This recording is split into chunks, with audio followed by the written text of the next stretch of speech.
Okay, we're gonna go really fast. Hopefully you guys can handle really fast talking, because that's how we're gonna do this. We have about 40 slides to cover in 5 minutes. I'm gonna tell you a little bit about my Phoenix project, one developer's evolutionary journey. And it actually starts with this fellow, Gene Kim. If you do not know who Gene Kim is, I'm actually kind of amazed by that, because Gene is everywhere. He's at conferences speaking all the time, and he specifically spoke at a conference that I also spoke at. It was actually kind of crazy. We're both keynote speakers, and we had people, I specifically had people come up to me at the end of my presentation, maybe a few hours later. They said, "We loved your presentation." I said, "Did you like the demo?"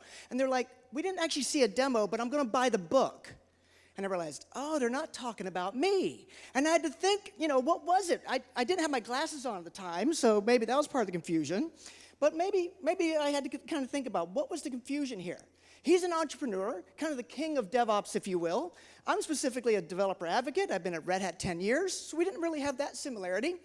He founded the DevOps Enterprise Summit. I founded DevNexus Developer Conference out of Atlanta, so we both have founded conferences for technologists. He's a world-famous author, and I pretty much have authored some tweets. So again, not much in common there, but then I finally figured out, why did people confuse us? And it's because he has a goatee, and I have a goatee. So that's what it is. So apparently we're twinsies with facial hair, but that's awesome. But what we both have is a passion specifically for the hands-on technologists. So for those developers that craft awesome code, for those infrastructure operators that actually spin out amazing infrastructure, the people who put hands to keyboard matter a lot to me, and I know they also matter a lot to Gene in particular. And so let's talk about that just briefly, because we're going to talk about DevOps, and we're going to walk you through a very fast project. So the developer who thinks they could throw their stuff over the wall and bounce it off the head of the operator, right, on a Friday afternoon, and then they can go out drinking while the operator has to make that stuff run all weekend, yeah, that doesn't work anymore. And we basically have to have developers and operators working hand in hand in a harmonious way, working together to build better business value faster. That is the new world we're about to enter, and while not every organization is there yet, that is the world we're going through. So let me tell you quickly about my Phoenix project. It was actually based in Phoenix, Arizona.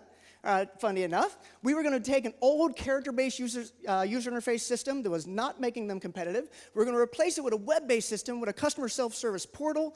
We were going to basically do all of that, go directly to production, no migration, no actual cutover of any sort. Just one morning, the workers would show up on a brand new system, and we were going to put $5 million at risk when we did this. And by the way, the time box was fixed, the requirements were fixed, and all this had to be done in an incredibly short time frame. I didn't mention to the boss they should read Mythical Man Month, and he had not.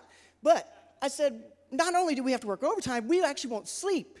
And his famous quote was, "Great, you can sleep when you're dead."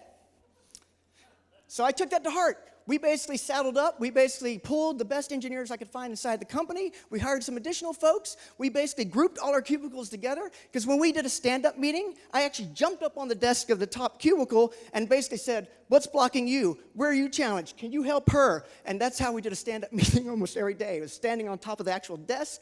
And then we did our own burn-down chart. We did a weekly deliverable and demos, and that was what we tried to do, and we promptly put it in production on time and shut down the entire business. It was ugly. Point-of-sale transactions were now done by hand. They were taking receipts by hand. We actually locked people out of the building because we had third-party integration that actually did door locks too. So it was bad.